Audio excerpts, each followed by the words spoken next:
dyan sa physical at alam kong bubusugin mo rin kami higit pa sa lahat sa spiritual, O God. Pagpalain mo ang bawat nanay na narito, lalo ng mga nanay na makikinig at ipapasamuhay nila ang mga salita mo. So thank you, God bless, pagpalain mo ang venue rin na ito, O God, at ganun din sa amin. Hallelujah. Continue to bless the mothers and bless mo also. In Jesus' name we pray. Amen. Amen. Thank you, God. Pwede na po kayong makakaupo. Praise God. So, tuloy niyo po yung pagkain niyo. Basta ipahiram niyo po yung pandinig ninyo. Amen. Napakaganda po ng pag-aaralan natin ngayon. Buksan ninyo ang notes niyo sa lesson 1. Praise the Lord. Sabi po diyan, a balanced life of a mom and a Christian. Praise the Lord. So, balancing pamumuhay bilang ina na Kristiyano. Amen. Dahil hindi lahat ng ina ay Kristiyano. Iba kasi tayo na mother na Christian. Amen. Praise the Lord. Parang wala po akong kausap. Siguro mga busog lang po kayo. Amen. Praise the Lord. So, buksan po natin ang ating Bible. Amen. Sa Titus chapter 2, verse 3 to 4. Yan po ang ating pagbubulay-bulayan ngayon na verse. Praise the Lord. At babasahin ko po sa inyo sa Tagalog. Mas maganda, malinaw pag Tagalog, no po, maintindihan nating lahat. Sabi niya dito, ngunit magsalita ka ng mga bagay na nauukol sa aral na magaling. Okay. Verse 3 pala mga kapatid. Verse 1 yung binasa ko. Titus chapter 2, verse 3. Sabi po dito sa Tagalog, na gayon din ang matatandang babae ay maging magalang sa kanilang mga kilos. O yun, mga matatanda. Kung inaamin nyo matanda kayo, para sa atin ito. Pero maski bata kayo, para sa atin kasi babae tayo. Amen? Para sa ating lahat. Hindi palabintangin, ni paalipin man sa maraming alak, mga guro ng kabutihan. Oh, wala naman na umiinom ng alak dito ngayon siguro mga kapatid. Amen. At sa verse 4, sabi niya dito, upang kanilang maturuan ang mga babaeng may kabataan na magsiibig sa kanilang mga asawa, magsiibig sa kanilang mga anak. Yan, may paalala sa atin ng Panginoon. At mangagpahinahon. Amen. Kalmado. Amen. At verse 5, tuloy po natin, sabi dito, mangagpahinahon, mangagpakalinis, tapos mangagpakasipag sa bahay. Lahat ng masipag sa bahay, magsabi ng praise the Lord. Woo! Praise the Lord, sisipag ng mga nanay na mga nandito. Amen. Praise the Lord. Sana all. Okay, tuloy po natin tapos, sabi doon, magpasipag sa kanilang, magpakasipag sa bahay, magagandang loob, at ito pa, pasakop sa kanya-kanyang asawa upang huwag lapastanganin ang salita ng Diyos. Malinaw po ba sa inyo? Mga kapatid, pag-aralan daw natin mahalin ang ating asawa, ang ating anak, mga kapatid na ating mga anak. Praise the Lord, para ito raw ay, para hindi daw natin lapastanganin ang salita ng Diyos dahil utos yan ng Panginoon, di ba?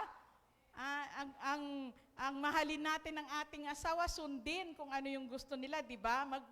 Magpasakop tayo. Napakahirap minsan magpasakop. Ano po? Praise the Lord. Pero kailangan. Biblical po. So, at mababasa pa natin sa 2 Timothy chapter 1, verse 1 to 7 sa notes ninyo mga kapatid. Diba? Kung hawak nyo yan, sabi diyan, Paul, an apostles of Jesus Christ, by the will of God, according to promise of life, which is in Christ Jesus, to Timothy, my dear beloved, son, grace, mercy, and peace, from God the Father and Christ Jesus our Lord. I thank God whom I serve from the forefathers with pure conscience. Amen. That without ceasing, I have remembered of thee in the prayers night and day. Araw at gabi, laging nananalangin. Greatly desiring to see the being mindful of tears, laging umiiyak mga kapatid, di ba? That I may be filled with joy. Kung tayo umiiyak mga kapatid, may kapalit na kagalakan yon. Umiiyak tayo sa Panginoon. Amen. When I call to remembrance and find faith, ibig sabihin po yun, sincere faith that is in thee, which dwell first in the grandmother Lois, sa kanyang lola. Nagmula ang sa pamamagitan ng kanyang lola at ang kanyang mother na si Eunice, mga kapatid. And I am persuaded that in thee also, wherefore I put thee in the remembrance that thou stir up the gift of God, which is in thee, by putting on my hands, for God hath not given us the spirit of fear, but of power and of love and of sound mind, according to 2 Timothy chapter 1, verse 1 to 7. At kung ituloy pa natin mga kapatid sa sa Ephesians chapter 4, verse 32, and be ye kind to one another. Amen. Maging mabait tayo sa isa't isa. Tender-hearted, di ba? May malambot na puso, forgiving one another. Patawarin din natin ang bawat isa't isa. Amen. Even as God for Christ's sake has forgiven you. Dahil ang Panginoon, pinatawad din niya tayo. Amen. Kaya bilang mothers, matuto po tayong magpatawad. At humingi ng tawad. Amen. Kasi baka mamaya, pinapatawad kita sa lahat ng kasalanan mo, pinapatawad na kita. Di ba? Bigay ka ng patawad. Pero akala mo siya lagi nagkakasala, pero ikaw din. At kung may pagkakasala rin ako, patawarin mo rin ako. Di ba? Napakagandang bagay. Yun yung balance, mga kapatid, hindi one-sided. Amen. Praise the Lord. So, praise God. Being a mother is a challenging, talagang napakalaking challenge at responsibility. Responsibility, mga kapatid, bilang Kristiyano na nanay. Napakahirap maging nanay. Sino dito ang masayang-masayang naging nanay? Oh, yan dami. Masaya kayo. Hanggang ngayon, ang saya sa inyo pa rin, maski mayroon na kayong mga manugang, apo, masaya pa rin. Amen. Kumunti na lang mga kapatid yung sumagot. Amen. So, kailangan mga kapatid na bilang ina, kailangan natin yung very challenging ang maging mother, hindi basta-basta ang hirap maging ina. Pero makakaya natin ito dahil sa Panginoon, sa tulong ng Panginoon. Amen. Praise the Lord. Kailangan i-balance natin particularly for Christian mother who face, mga kapatid, unique obstacle, yung mga nadadaanan natin mga pagsubok, mga kapatid, hindi basta-basta. Amen, mga kapatid, pagsubok sa anak, pagsubok sa asawa, pagsubok sa biyenan, pagsubok sa manugang, amen, sa abalayan, di ba? Ang dami nating dapat pakisamahan. At ang gusto ng Panginoon, maging balance tayo. Huwag maging one-sided, hindi pwede yung ako lang ang tama, ako lang ang masunod. Paano naman sila? Di ba? So maging balance po ang buhay natin bilang inang Kristiyano. Amen. Praise the Lord. So, despite of these challenges, mga kapatid, it is feasible, sabi niya, to navigate this daily. Ibig sabihin, praise the Lord, it is feasible to navigate the delicate balance, mga kapatid. Possible daw na makayanan natin ang mga ma-encounter natin ang mga pagsubok na yon.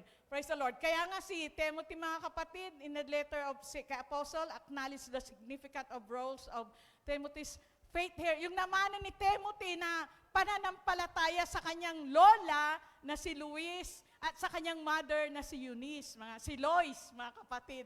Hindi Lois, at saka si Eunice na mother niya. So, bata pa lang siya tinuruan na, nakita na. Kaya napakaganda, bilang tayong mga magulang, bata pa lang yung mga anak natin, tinuturuan na natin. Amen. Tinuturuan na natin ng salita ng Panginoon. Halimbawa, yung Deuteronomy 6:4, sabi, anak, iisa lang ang Diyos natin. Memory verse niya, Hear, O Israel, the Lord our God is one God. Ituro na natin sa kanila na may Diyos. bata pa lang sila, para sa paglaki nila, di ba sa Proverbs 22:6, sabi niya, train a child in the way he should go, for when he is old, he will not depart from it. Hindi yan lalo pag naturuan mo yung anak mo na naniniwala sa isang Diyos, may pananampalataya na pag mag-pray siya, gagaling siya, dala-dala yan ng anak mo, tatanda yan, dala-dala ng anak mo yung pananampalatayang ganyan. At ano man ang pagsubok na dumating sa kanya, makakayanan niya. Amen. Palakpak nga sa ating Panginoon.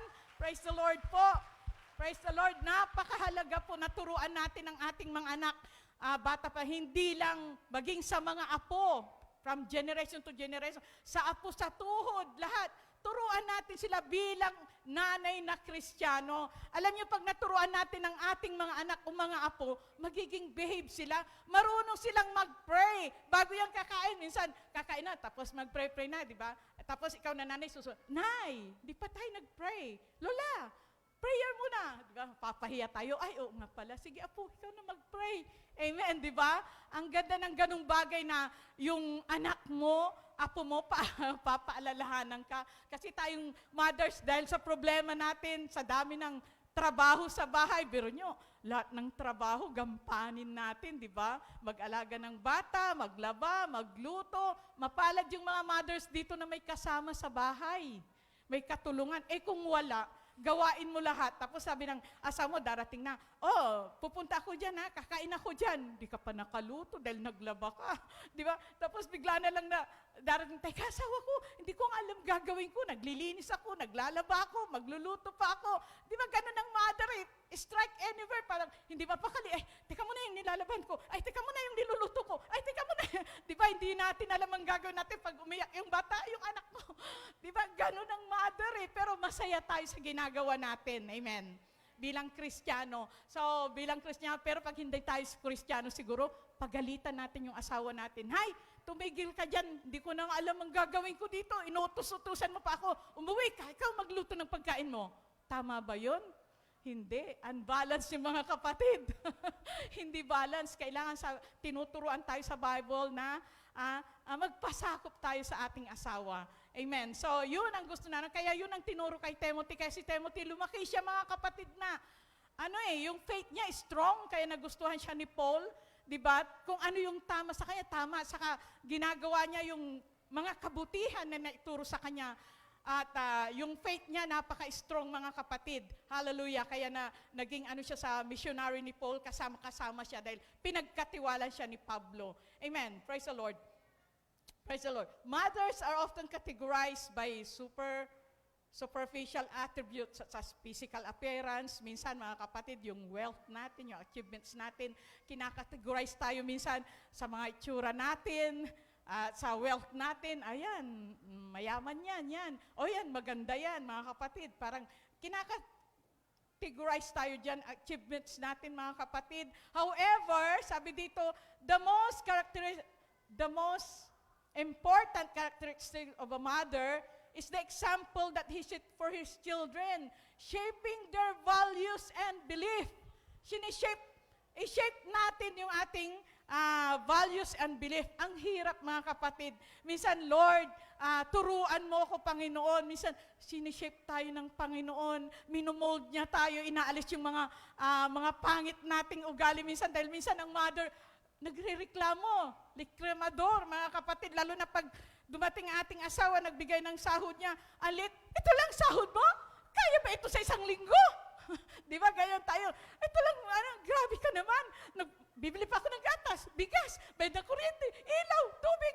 Dami-dami ng, di ba, parang masyado tayong hyper, nagagalit tayo, God. Pero sineship tayo ng Panginoon. Sana, ang gusto ng Panginoon, pag may binigay sa atin, maliit o malaki, pasalamat. Lord, thank you, ito lang ang sahod ng asawa ko. Pero, God, turuan mo ako kung paano mapakasya ito for 1 week. Diba? Yun ang tamang spirit ng nanay. Huwag tayong magreklamo, Panginoon. Alam kong hindi kaya, pero kaya mong isustain yung pangangailangan ng family namin. Amen? Praise the Lord. So, yun daw ang dapat matutunan natin, mga kapatid. Praise the Lord.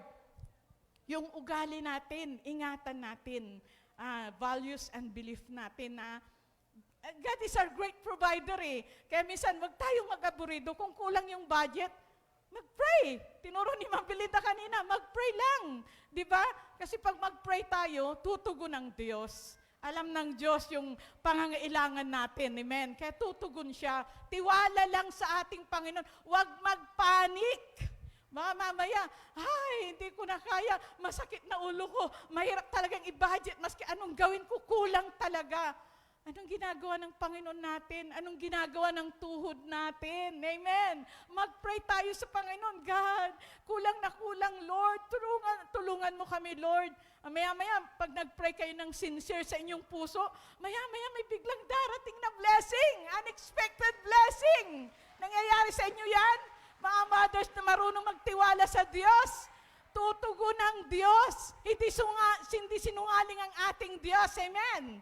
Kung anong promise niya, gagawin niya. Pag nag-promise ang Lord na pagpapalain niya tayo sa anumang bagay, pagpapalain tayo ng ating Panginoon. Amen.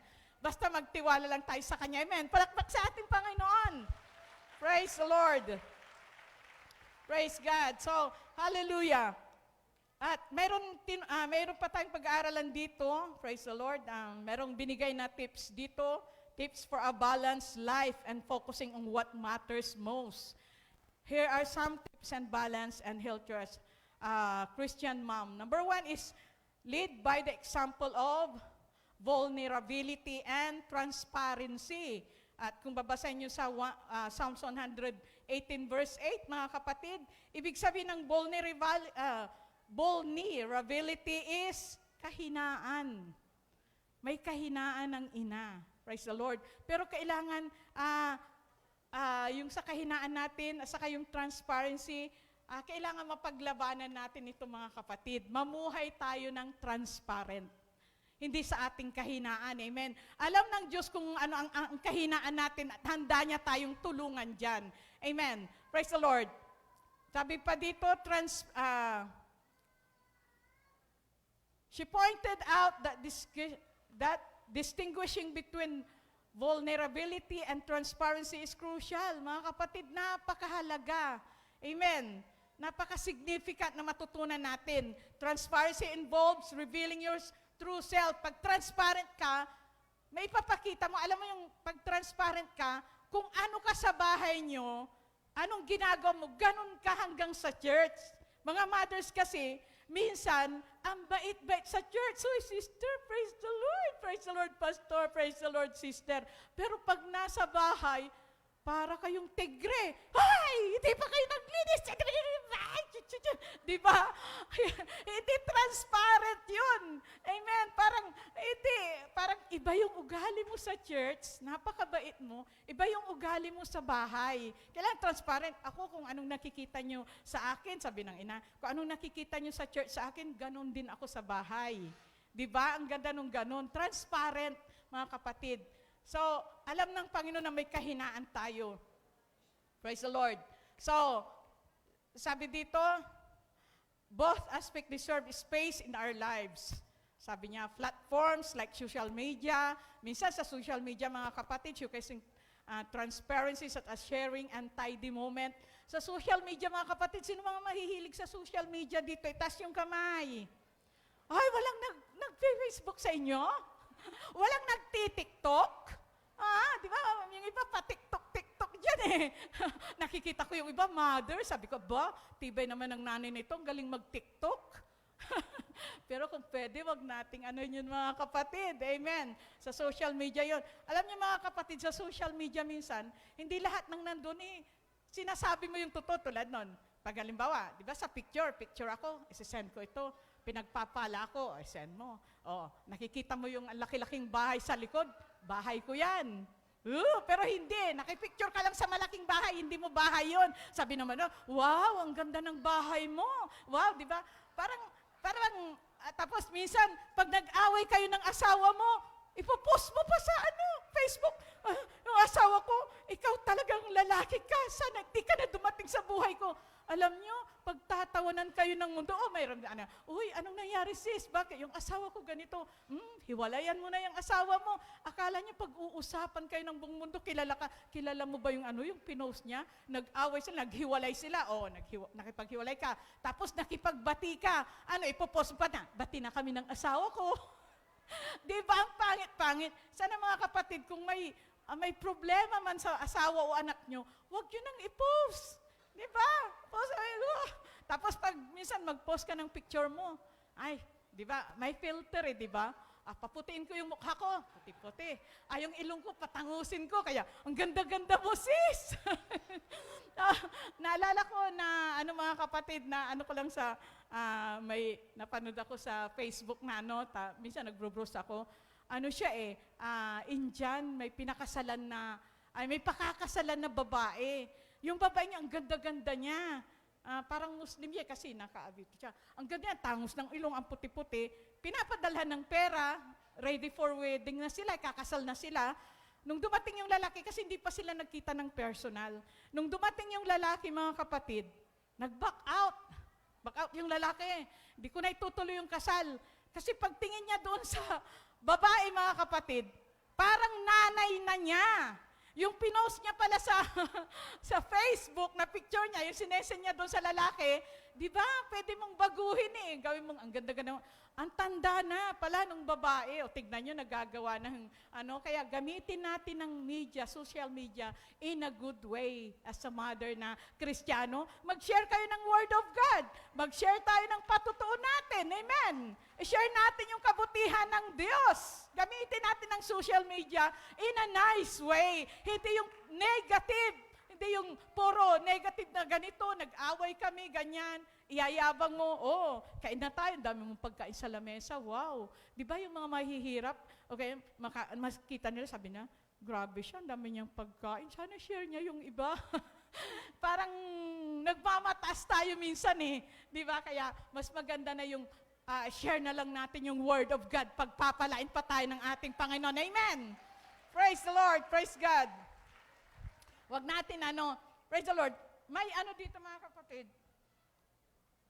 Sabi dito, she emphasized that social media isn't the place for vulnerability. Tama, wag natin gamitin ang social media sa ating kahinaan. Pag mahina ka kasi, maipopost mo yun. May tampo ka sa asawang, may ang pangit. So, sabi dito, it's essential to identify trustworthy individuals with whom you can be vulnerable, and who will hold your accountable. At the end of the day, sabi niya, we all need people who will embrace our vulnerability and support us when we feel like we are about to lose our mind. Alam niyo yung mga kahinaan natin, pag na-share mo yan sa kapatiran na faithful sa'yo, kasi yung title ng natin, di ba? Kanina, lead by tayo. So, leaders, pag ma-share mo yan sa mga tao na talagang mapagkakatiwalaan mo, tunay na kaibigan mo, ano man yung kahinaan mo, tatanggapin ka niya. Ano man ang mayari sa'yo, hindi ka niya iiwan. Mga kapatid, yung tunay na kaibigan. So, kailangan malaman ng kaibigan mo kung ano yung kahinaan mo at tatanggapin ka niya, maski sa asawa mo, kung sino ka, ganun siya sa pag-aasawa. Di ba? Bakit mo minahal ang asawa mo? Sabi na, minahal kita dahil mayaman ka. Minahal kita dahil maganda ka. Di ba? Hindi man maganda yung asawa na, hindi man pogi yung asawa natin, hindi man mayaman, pero mahal natin. Mahalin natin siya kung ano siya. Amen. Ganyan tayong mga nanay. Wag tayong may nahal mo dahil may hinahangad ka sa kanyang iba.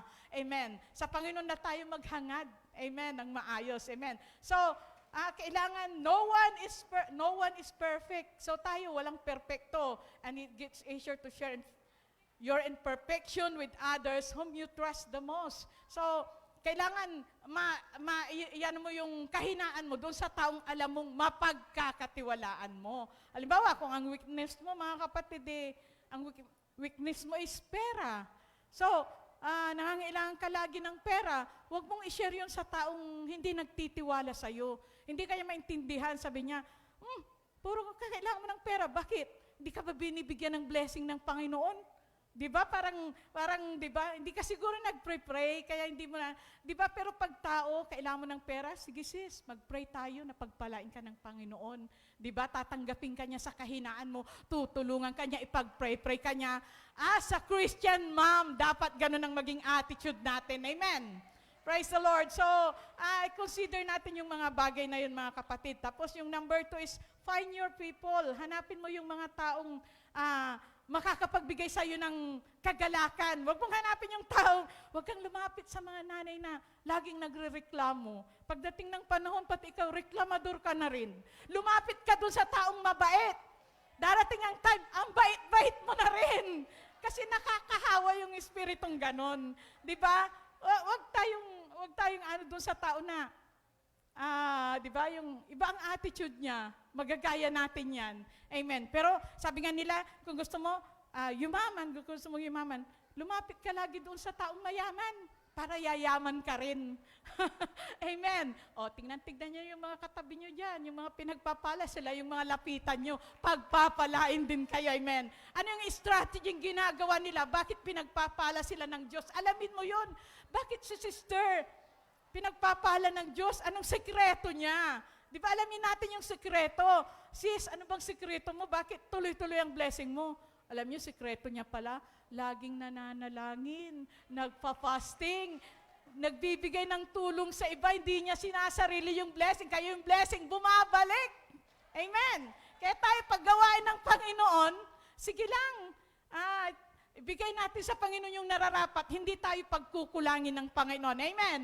Praise the Lord. Palakpakan natin ang Diyos. Alam kong marami nang nakakaranas yan. Proven na yan, mga kapatid. So, doon ka lumapit sa mga taong alam mong makakatulong. Surround yourself, sabi dito, surround yourself with supportive individuals who allow you to be authentic, mga kapatid. In moments of brokenness, na tutulungan ka niya sa kabila ng kagibitan mo. Kasi may mga kaibigan tayo, may mga kapwa nanay tayo, pag mapera ka, dami mong kaibigan. Pag wala ka ng pera, wala na yung mga kaibigan. Wala na sila.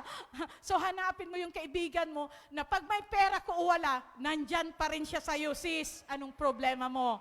Wala akong pera, may pera ako dito, sige, bibigyan kita. Oh, di ba ang ganda?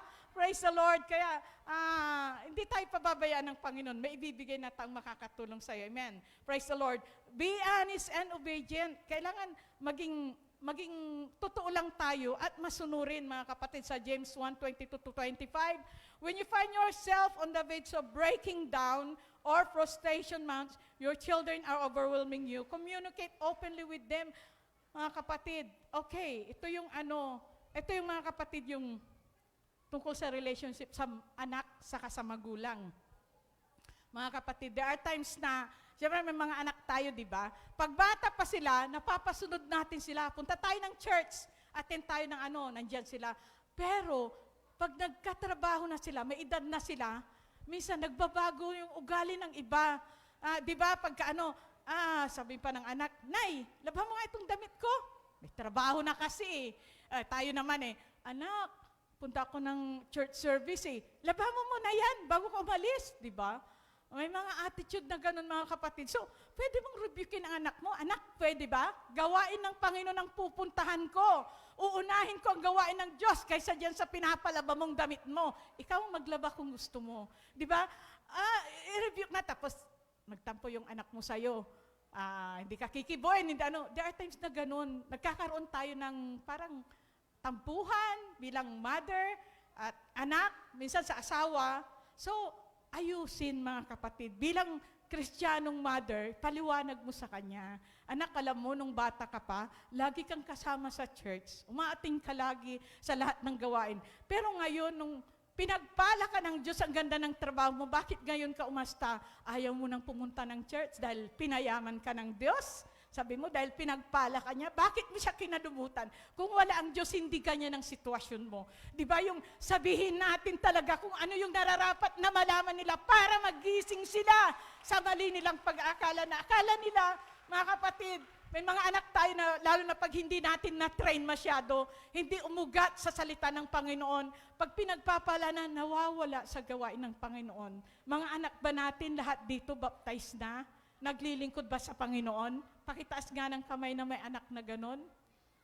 O, tignan nyo mga nanay, konti lang. Praise the Lord. Kaya napakaganda na hanggat bata pa sila, taniman natin sila ng pananampalataya na may isang Diyos. Amen. Na kung wala ang Diyos, wala tayong magagawa. Amen. As a mother, as Christian mother, anong silbi ng nagiging Kristiyano tayo kung hindi natin madala sa church ang ating mga anak? Anong dahilan? Bakit hindi natin sila ma-impluensyahan na bumalik sa church kung backslider sila? Bakit yung asawa natin, hindi natin madala sa church? Is there something wrong? May nakikita bang asawa natin?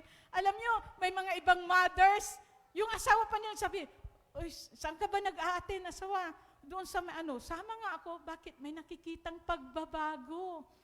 Bumabit yung ugali mo, mapit yung ugali ng mama nyo. Ang ganda yung ina-attenan niya. Hindi niya alam na binago siya ng Diyos. Amen. Napakaganda mga mothers na alam nating kontrolin yung mind ng ating anak. Sabi nga heaven is not heaven without my family. Napakahalaga yung asawa mo, yung anak mo. Huwag mo silang iwanan. Huwag mong hayaan. Ayaw nila umatin. Bahala kayo. Maimpyerno kayo. Ako, langit ako. Gusto niyo pumunta ng langit na wala ang family ninyo? Gusto niyo yon? Di ba napakaganda? Yung every Sunday, kasama natin yung mga anak natin, asawa natin, magpupuri tayo, magpapasalamat sa Diyos. Amen? Nag-deserve ba kayo ng ganyan? Mga mothers, malapit nang dumating ang Panginoon. Amen. So, itry natin na magkaroon tayo ng good communication sa ating mga anak at sa ating asawa. Amen. Praise the Lord. Be honest and obedient. Sabihin natin yung totoo. At syempre, pag sinabi natin, sinusunod natin ang salita ng Panginoon. Obedience is a gesture of reverence towards God. And it is beneficial for both your children and your spouse. Napakahalaga na turuan natin silang sumunod sa salita ng Diyos. Hindi sa atin. Sunod-sunuran sila sa atin dahil takot sila sa atin. No. Kundi susunod sila dahil mahal nila tayo. Amen. At tayo naman, sumusunod tayo sa Diyos dahil alam natin na Diyos ang nagbibigay sa atin ng kabutihan sa buhay. Amen. Praise God. Palakpak sa Panginoon mga kapatid. Praise the Lord. Huwag niyo po akong tulugan. Malapit na po tayo. Napakahalaga mga kapatid, hindi basta-basta ang papel ng isang ina bilang Kristiyano. I-balance mo lahat. I-balance mo lahat. Huwag laging ikaw yung masusunod. Sundin niyo ako dahil ako ang ina niyo. No. Susunod sila sa'yo dahil mahal ka nila at mahal nila ang Diyos. Amen. Hindi dahil may takot sila sa inyo.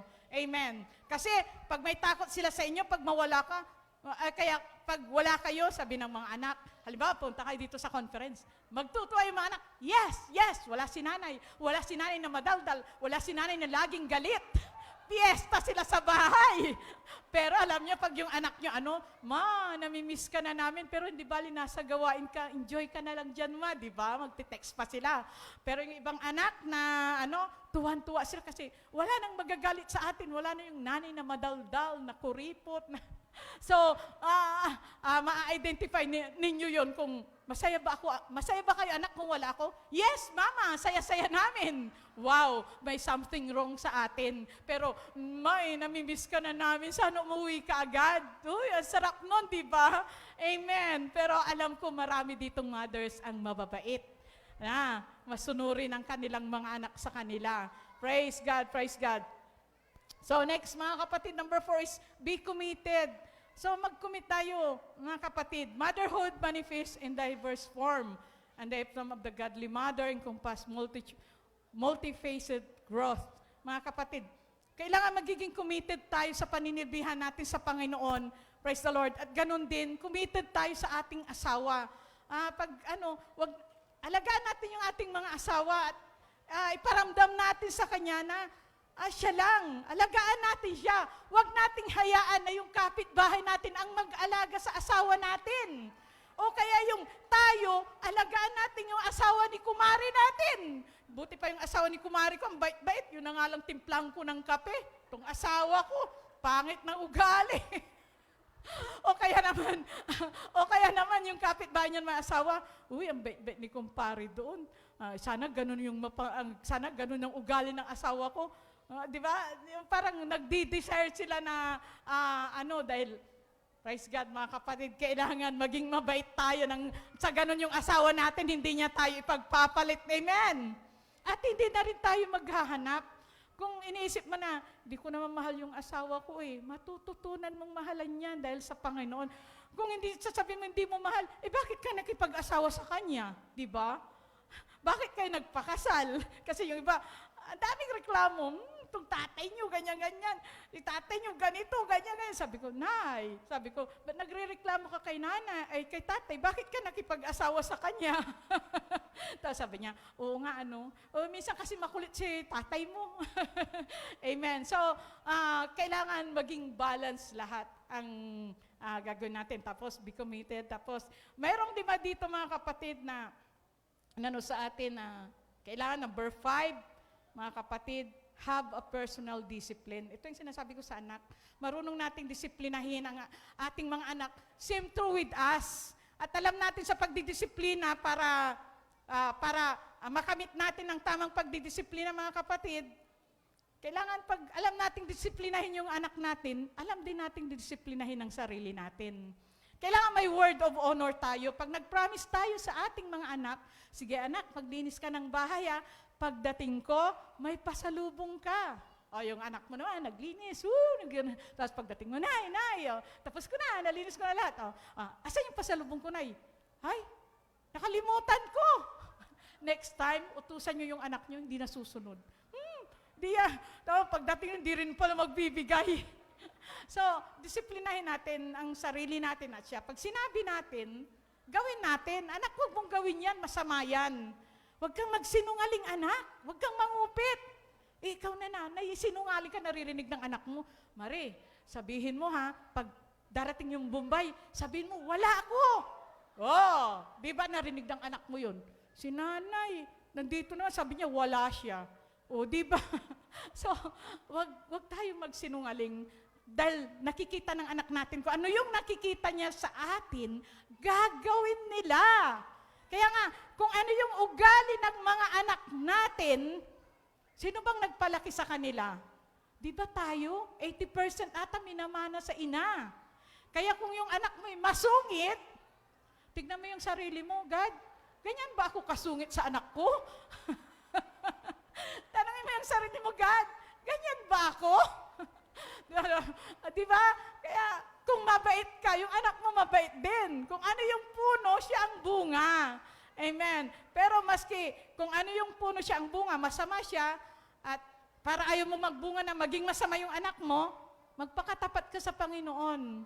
Lord, baguhin mo ako, alisin mo yung masamang ugali ko, at mamanahin din ng anak mo yun. Babaguhin din siya ng Panginoon. Amen. May discipline tayo, establishing priorities. Ano bang priorities natin sa buhay? Di ba mga kapatid? Di ba? Makapaglingkod sa Panginoon. Mga kapatid, yun ang pinaka-priority natin. Una, maging matapat tayo maglingkod sa Panginoon. Tapos, setting attainable goals, yung mga goals natin na, syempre, hindi habang buhay, ganito tayo anak, Pagka magplano kayo, hindi habang buhay, isang kahig, isang tuka tayo. Oo. Di ba? Mag-dream kayo na pagdating ng panahon, may makita kayong magandang bahay. Pagdating ng panahon, ganyan din ang bahay namin. May makita kayong bagong bahay. Wow, ang ganda ng bahay na yon. Pagdating ng panahon, luma na yan. Ako na ang may bagong bahay. Amen. Mga kapatid, magkaroon tayo ng goals na maganda sa future natin. Pagdating ng panahon, itong anak kong itong napakagulo, magiging pastor ito. Di ba? O kaya matigas ang ulo, Lord, babaguhin mo yan, gagawin missionary yan. O gagawin, di ba? Mag-desire tayo, mga goals natin na pagdating ng panahon, hindi habang buhay, magulo yung pamilya nyo, yung laging awayan, sigawan, batuhan. Ikaw, tigas-tigas ng ulo, kinuha yung tsinelas, binatong mo sa asawa, sabi ng asawa mo, ikaw nga din, mas matigas, kinuha yung kaldero, ibinato sa'yo. Pag natamaan ka, bukol. Diba? Kaya, wag ganon. Ayaw ng Panginoon yung ganon, yung nagsusumbatan sa mali, kundi maayos na pamilya. Maski simple lang ang pagkain nyo, buhay nyo, pag nagmamahalan, okay, diba? Sabi nga, maski saging, basta labing, Di ba? Maski ulam daw niya ay saging, pero may pagmamahalan.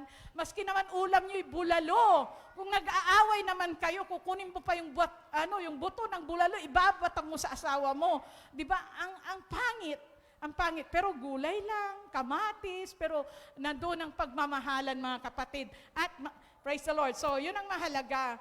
Building relationship, yun sa anak natin. I-build natin yung magandang relationship. Anak ko, mahal ko kayo. Mahal ko kayo. Kung ano yung nakikita nyo sa akin, patawarin nyo ako kung ako'y nagkakamali. I-build nyo yung heart-to-heart talk, mga kapatid. Minsan, alam ko maraming mothers na may mga problema sa kanyang asawa, sa kanyang anak.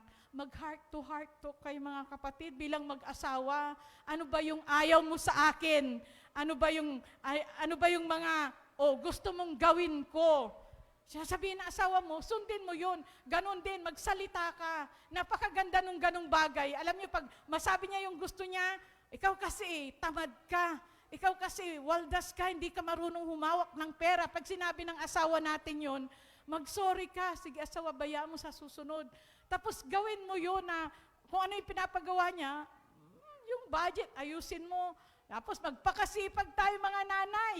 Huwag yung pagdating mahihilig sa Facebook, diretso yan. Hindi mo na mamalayan. Alas 11 na, alas 12 na, nandiyan ka pa, parating na yung asawa mo. Ay, sabi niya, ala. O kaya minsan nanonood, naggi-games. May mga nanay na naggi-games. May mga nanay na nanonood ng drama dyan sa cellphone. Mga kapatid, salamat. At hindi tayo gaano mahilig sa cellphone, mga kapatid.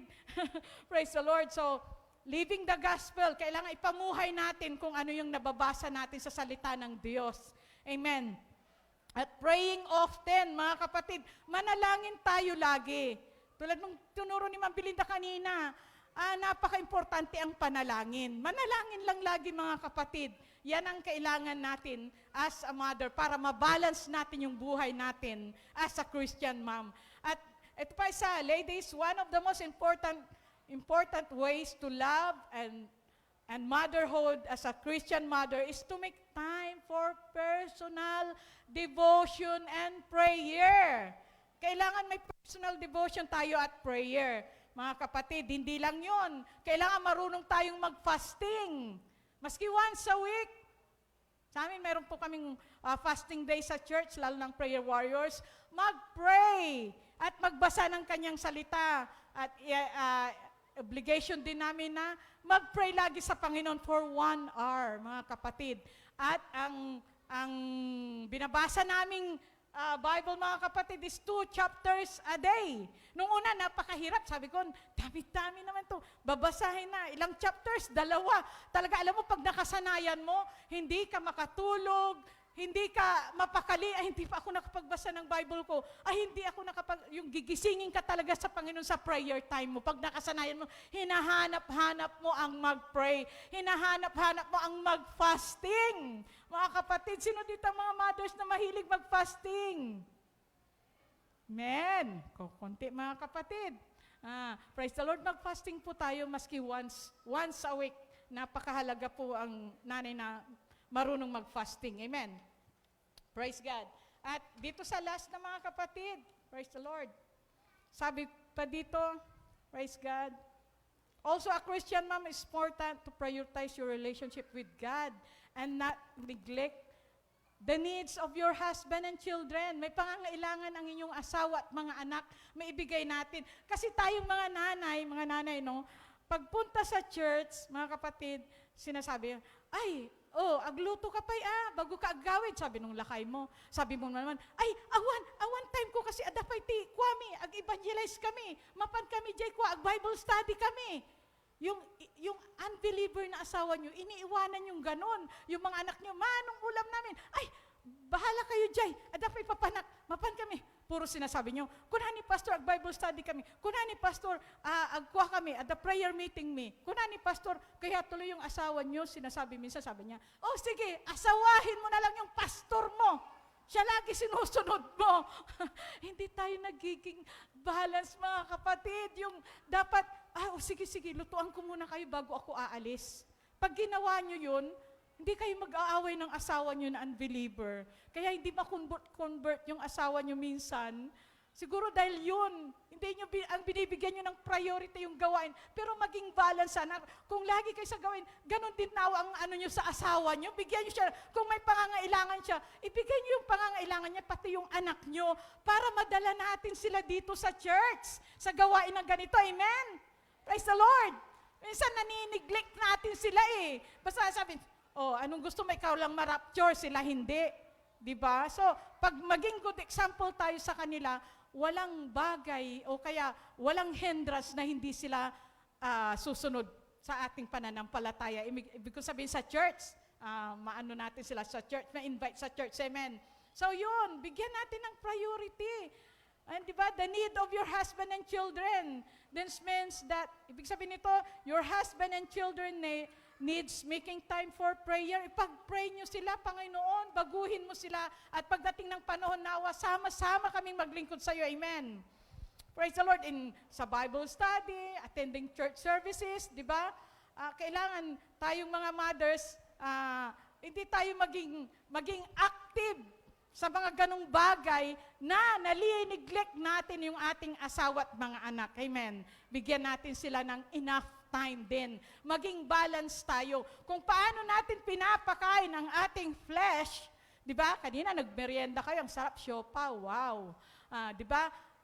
Pinapakain 3 times a day, ganun din nawa yung kaluluwa natin. At alam niyo ba, habang nandirito tayo, yung ginagawa natin, pinapakain natin yung ating kaluluwa para lumakas. Nagiging balance tayo. Nagmerienda kayo ngayon, nakikinig kayo ng salita ng Panginoon. Wow, nagbabalance, binubusog natin yung ating spiritual life. Amen. Dahil hindi lang nabubuhay ang tao sa tinapay, kundi sa pamamagitan rin ng salita ng Panginoon. Amen.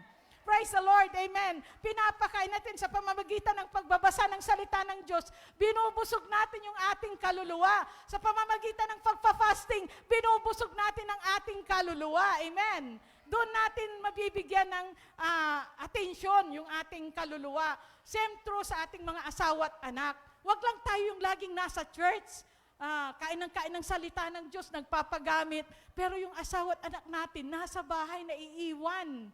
Amen. Huwag tayong makasarili, mothers. Ang kaligtasan ay para sa lahat. Amen.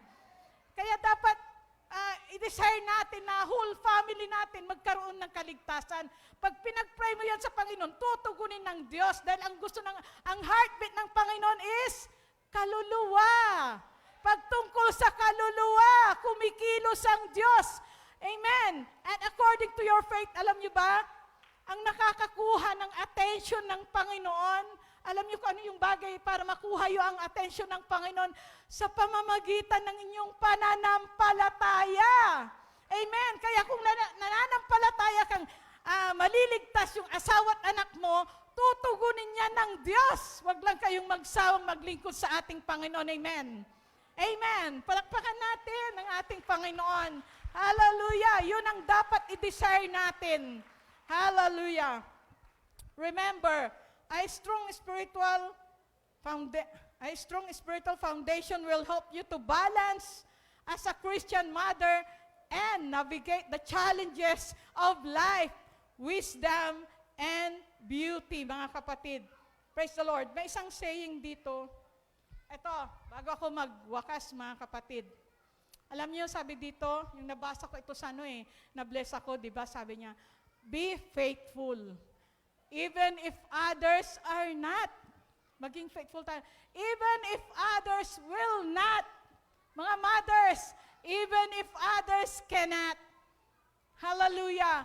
Maging faithful tayo as a spiritual mom bilang ina na may pananampalataya. Maging faithful tayo maski ayaw ng iba. Maski hindi kaya ng iba. Pero tayo bilang Kristiyanong ina, maging faithful tayo sa paglilingkod sa ating Panginoon. Amen. Hallelujah.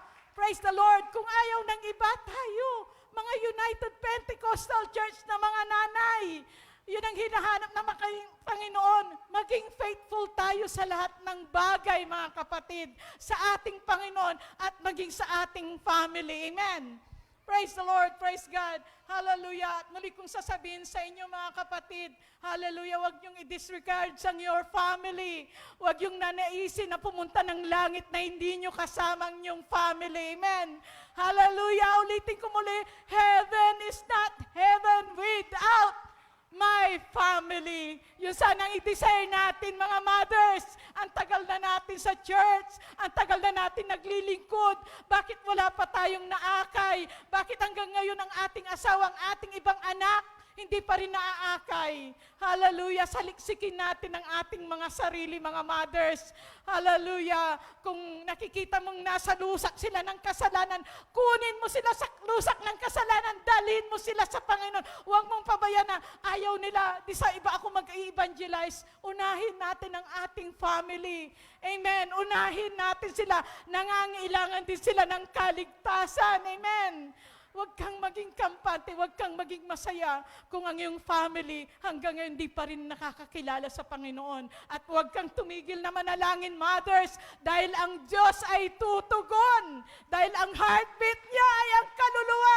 Pag sinabi mo, iligtas mo, Lord, yung anak ko, asawa ko, gagawin ng Diyos yan. Amen. Panghawakan mo lang ang iyong pananampalataya. Huwag kang tumigil na mag-pray hanggat walang nangyayari. Amen. Praise God! At alam ko ang mga mothers na kausap ko ngayon, praise the Lord, ay ang mga nanay na marunong mag-balance. Amen. Na hindi lang na sarili natin ang iniisip natin, kundi iniisip din natin ang pangangailangan ng ating family. Amen. Praise the Lord. Alam kong marami rin sa inyo na dito na baptize na ang asawa nyo at mga anak nyo. Pero sa mga hindi pa, praise God, yun ang gawin natin. Magpakatapat tayo maglingkod sa Diyos at hindi niya tayo pababayaan. Amen. Praise the Lord. He is our provider. He is our healer, mga kapatid. Hallelujah. Siya na yung nagbibigay ng kaligtasan. Amen. So, mga mothers, magpakatatag po tayo lagi sa mga ganitong gawain.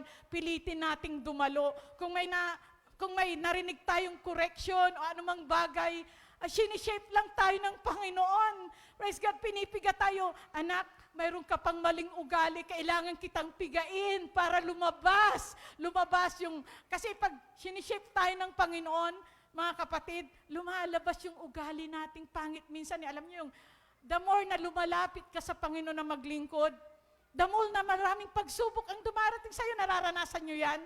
Pero sige lang, kasi inaalis lang ng Panginoon, parang nililiglig lang tayo ng Panginoon, inaalis yung mga pangit nating ugali para sa ganon, magiging kagamit-gamit tayong nanay. Amen, na marunong mag-balance sa sitwasyon. Amen, so sige lang, hindi basta-basta ang pag-mold ng Panginoon sa atin, mga kapatid, nasasaktan yung ego natin, nasasaktan yung pride natin minsan, aray Lord, ang sakit, hindi ko na kaya, pero sige lang, tisin mo lang yung pag-mold ng Panginoon, pag-shape ng Panginoon sa'yo, dahil lalabas ang tunay na mabuti mong ugali. Inaalis ng Panginoon yung pangit. Hallelujah. Kaya pag lumabas yung mga pangit mong ugali, anong naiwan? Yung maganda. Pag nawala yung pangit, ang maiiwan yung maganda. Amen. Kaya nga, ang gaganda ninyong mga mothers Amen. Ilang taon na, ang dami kong nakikita dito, ilang years na tayong nagsasama-sama ng ganito, yung mukha nyo parang ganun pa rin. Hindi kayo tumatanda kasi minomold kayo ng Panginoon. Inaalis ng Diyos yung mga pangit at pinapalitan niya ng maganda. Kaya tayo gumaganda sa harapan ng Panginoon. Amen. Amen. Hallelujah na yung ugali nating mga pangit, binabago ng Diyos. Amen. Hallelujah. Kaya sabi nga nila, pag may nakikita kami minsan, magkapatid kayo, bakit? Magkamukha kayo isa. Bakit ang saya-saya nyo lagi, di ba? Hello, binabati. Hello, praise the Lord. Maski dala mo ang problema ng mundo. Pero nandiyan pa, hello sister, kumusta? Uy, naka-smile ka pa rin. Kasi may Diyos na nagkukontrol sa'yo. Amen. Praise the Lord. Di ba mga kapatid? So, napakaganda na matutunan natin ang mga bagay na ito. At sa mga next lecture, matatapik pa rin yung iba. Kaya hindi ko na masyadong brinote yung dahil sa ibang lectures, matatapik pa rin yung iba. Dito sa tinuro ko, madadaanan pa rin. So, Napakaganda mga kapatid, bilang mothers, hallelujah, magpatuloy nawa ang liwanag sa atin. Huwag nating itago yung liwanag. We are the light of this world. Amen. Tayo yung ilaw. Pag napunta yung ilaw sa tahanan, madilim, magulo, walang kapayapaan. Pero pag nagpapatuloy ang ilaw, wow, nakikita mo ang liwanag, nakikita mo ang mga kamalian at maitutuwid ang mga yan. Amen. So, bilang nanay, wag natin walain yung ating ilaw. Wag natin itago, di ba? Pag tinago mo yung ilaw mo, madilim. At isipin natin ang Diyos natin, mga kapatid, ay He is the light of this world. Amen. Praise the Lord. So, mothers, magpakatatag lang tayo lagi. Patuloy tayong dumalo sa lahat ng gawain. Alam ko, sa inyo, yung iba na mothers, nag-pray maigi para makadalo dito. Huwag natin sayangin yun. Tinugon ng Diyos yung iyong prayer, pinagpala niya kayo. So, makinig kayo habang nandirito tayo, amen. Lahat tayo dito, akala nyo kayo lang sinasabihan namin, higit sa lahat sa aming mga leaders, mas grabe yung bit-bitin ng isang leader, mga kapatid. Lahat ng problema nyo, lahat ng complaint nyo, mga kapatid, pag sinabi nyo yung sa amin, dala-dala namin yon. Pero salamat sa Diyos na tumutulong sa amin para dalhin ang mga problemang yun nang maging maayos, amen. Mas maganda, mga kapatid, na magkaroon tayo ng good relationship sa bawat isa. Amen. Mas maganda. Amen. Ang saya, di ba? Kasi, di ba ang saya po pag makita mo yung kapatid mo, mga nanay, "Uy, sis, tagal natin din nagkita," di ba? Eh, pag may kagalit kang sister, pag makita mo siya, mga kapatid, siya, "Ay, yan yung kagalit ko nun." Hindi na, dito na. Di ba? Eh, ang pangit ng ganun. Ang saya yung wala kang kagalit na nanay.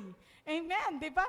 Maski na noon, nagkatampuhan kayo, nakaraan na yun. Ngayon, matured na kayo. Sister, I love you with the love of the Lord. Magyakapan tayo, di ba? Praise the Lord. Napakagandang bagay po yun. Napakasarap na maging mabuting ina, mga kapatid. Amen. Ang pagpapala ng Diyos ay sa atin kung patuloy tayong nagiging mabuting ina.